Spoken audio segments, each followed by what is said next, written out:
Welcome back to Velshi Ruhle. We are following breaking news. Just over half an hour ago, the House of Representatives narrowly approved a $4 trillion budget. A huge win. The vote was 216 to 212, with 20 Republicans voting no.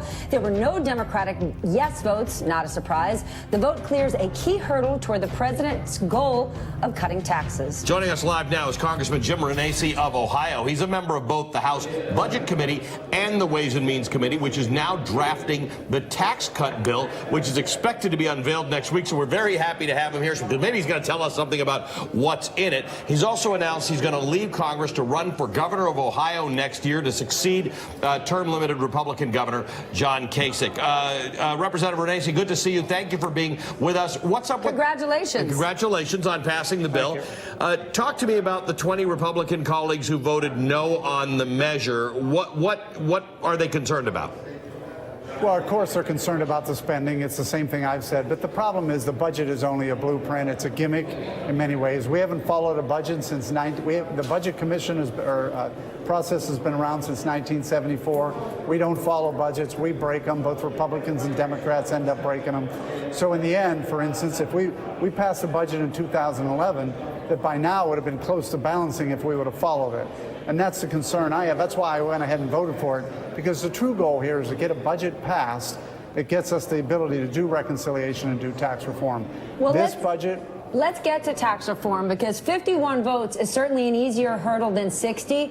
But in truth, how are you going to get to 51? We haven't even seen the lobbyists attack Washington, which we know they're about to do in the next week. When you want to have tax cuts to the magnitude that you do, it's just simply not going to fly with huge portions in the country. Think about high states like New York and New Jersey, California and Illinois, who are very worried about the current plan to eliminate the deduction for state and local income taxes. Well, I think what we have to do is we have to look at the tax reform plan in totality. You know, when you talk about state and local income tax, today 72% of Americans across the country do not itemize. After we double the standard deduction, it goes up to 95%. Yes, people. I'm a CPA, by the way, as well. I know. And that's why we love having you here to talk about this. Well, and I've done multiple tax returns, and I can tell you some people think they're getting the deduction, but they're not. The standard deduction is much more than the actual expense. So I think what we need to do is make sure we get all those pieces together. We have to explain it, I agree, but in the end, I'm not too sure the state and local income tax, and by the way, this tax plan is to cut taxes for middle Americans, not the wealthy. But that's not really what the studies show, right? We've looked at a whole lot. We don't have enough information, and we'd like to get it, and hopefully we're going to get it next week. But actually, everything we're indicating is that the top 1% get 80% of the benefit out of this tax plan right now. Well, and I just don't agree with that. The problem is, and again, it's semantics, because if you take business taxes, if you take pass-throughs, and you take corporations taxes, pass-throughs are going on a personal tax return. That's a business tax. When you reduce that tax, of course, it's going to end up looking like the 1%, but it's just not true. When you just take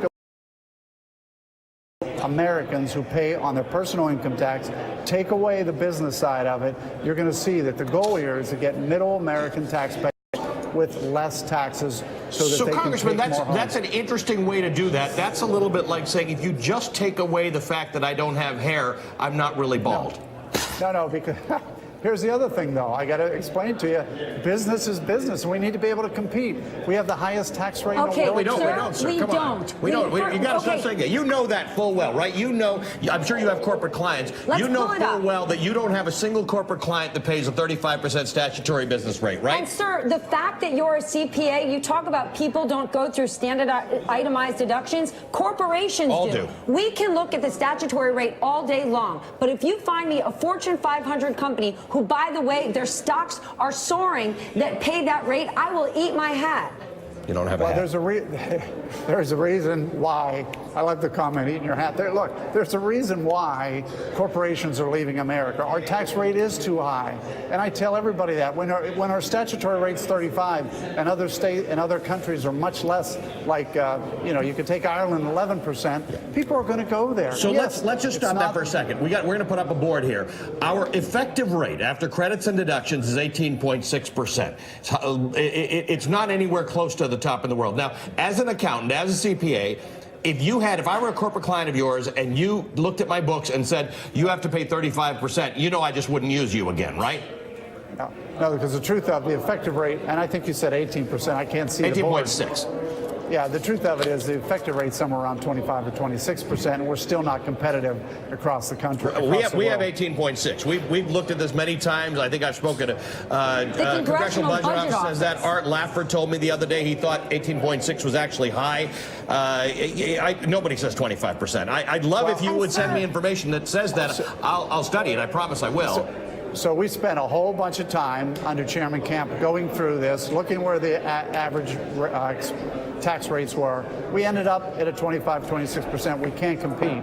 In the end, look, corporations don't pay taxes anyway. I like to argue that point too. They pass it on to consumers, which is a whole nother issue. There's not a corporation in this country that pays taxes. It's the consumer that pays taxes. And there's when no it's passed lever on. here that's going to change that. Corporations aren't going to change their behavior and stop passing it on to consumers because you give them a lower tax rate. They're going to pocket the money themselves. You'll see it in dividends. You'll see it in share buybacks. There's no lever that's going to save the consumer. That's where you and I would differ. I was in the business world for 30 years. I also had businesses. I had to always worry about my quarterly tax payments. I couldn't add employees. Many times I couldn't raise wages. Many times I couldn't take a payroll because the tax burden was so excessive. But that's not the case in the current climate. Look at the stock market. Corporate America is booming. Today is a huge earnings day, and we are seeing earnings off the charts in large part because of low interest rates, and that's not changing. We've got a chart up right now. Just so, I know you can't see it, but it's a chart of the S&P 500 from March 9th, 2009 to now, right? As you're familiar with this, it looks like one took a ruler and just drew a straight line from the bottom left to the top right. So we've got high profitability, we've got high stock price, and we've got virtually free money. Those are generally the things that would be impediments to a business expanding, right? Well, here's the issue. The president, and I support him in this, we're cutting regulations. Businesses know we're cutting regulations. Now they look to tax cuts. That's why they're growing. If I was back in the business world, I'd be excited too. I'd be adding employees. I'd be happy that my regulatory burden was being cut. I'd start to see a business climate where you can grow. That's not the case 4 years ago, 5 years ago. So why did the stock market go up? Why did the stock market go up for 7 years?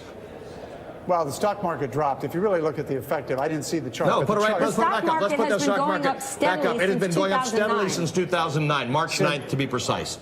If you take 60 days before President Obama was elected, the stock market tanked. But why would you do that? Why would you take 60 days? Nobody invests for 60 days. Can I just do me a favor? Hold on a second. I'm going to ask our cameraman to just focus on this wall over here. I'm going to walk up to this to just tell you what's going on. I know my director's going to be mad because the lighting's not very good here, but what I'm showing people, Congressman, I'm putting my hand at March 9th, 2009, and I'm going to just take a straight edge here, basically, and just do it like a little airplane that's been taking off a runway. And I'm going to just keep on going with this little airplane, and guess what? We're over here. Congressman, it's just disingenuous to suggest that the stock market has not been gaining for the last several years when we didn't have corporate tax cuts and we didn't have any of these things. At least give me that, sir. You're a CPA. Let's at least have an honest conversation about what makes corporate profitability go up, what makes stock prices go up. If you let me talk, I would tell you that if you take that chart and you go back one more year or a year and a half. One more year from where? Go back to 2008, 2007. In the recession? You really want me to take this back to the recession, and you want to blame that on tax cuts, sir? No, I'm trying to tell you, you're talking about a stock market that's booming, and I'm talking about a stock market that today is growing because of the regulatory climate and because now they realize. But where is this growth? Where's all this growth that came from? We need to point something out. One of the main reasons you saw the recession, you saw the crash happen, was because of lack of regulation. Because there wasn't enough regulation, we saw the subprime crisis happen. Because you saw predatory lending practices, those practices we then saw regulation put on since 2008. Banks put more money on their balance sheet and they were safer. And we've seen a steady climb in the stock market. Now the party started again with deregulation, forgetting that regulation exists to protect people. If you want to deregulate across the board, giddy up. Guess what's going to happen? We could face another reckless environment. I was in the business world back then. So was I. I can tell you that the regulatory climate, although there were regulations, the regulators were not following the rules that they should. And that's why they were lending to people who didn't meet qualified loans. They were lending to people buying houses and buying homes they should have never done. These are the issues that occurred back then. So, look, Sir, we can argue. I was in that exact differ. business, and if people were actually breaking the law, they would have gone to jail. They weren't. The regulations weren't put in place. The regulations were put in place after 2008. Well, again, we can differ all we want. I'm a big believer in the free market system. I'm a big believer in... So are we. And I do believe that we have to have smart regulations. So do we. But we can't have over-regulations. We agree. I'm also a believer that we got to reduce taxes on corporate America and the middle class so that they can have more money to grow the economy and corporations have more money to employ more people. Okay, so we're agreed on all of this stuff. What we're waiting for is the final part of what you just said. We don't want over-regulation. We're in favor of good regulation, and we're looking for the tax cuts for the middle class. That's what we haven't seen yet. Let's make a deal that you come back on our show and we continue this discussion when we got a little more meat on the bones with this tax plan. We'll do it. I'll even come to the studio and visit with you. We appreciate that, sir. Thank you for your time. Thanks for engaging in the conversation. Thank you. Congressman Jim Renacci of Ohio. I believe Let's Make a Deal was the show where they wore Halloween costumes, the people in the studio audience. Very into that. So if we decide to have that conversation and it will be Let's Make a Deal, I can't wait. Who knows what it's going to look like. Stay with us. Look, at least we're having a conversation with somebody who understands the finances of it, so I do appreciate that conversation. Stay with us. You're watching Velshi and Ruhle live on MSNBC. We're coming right back.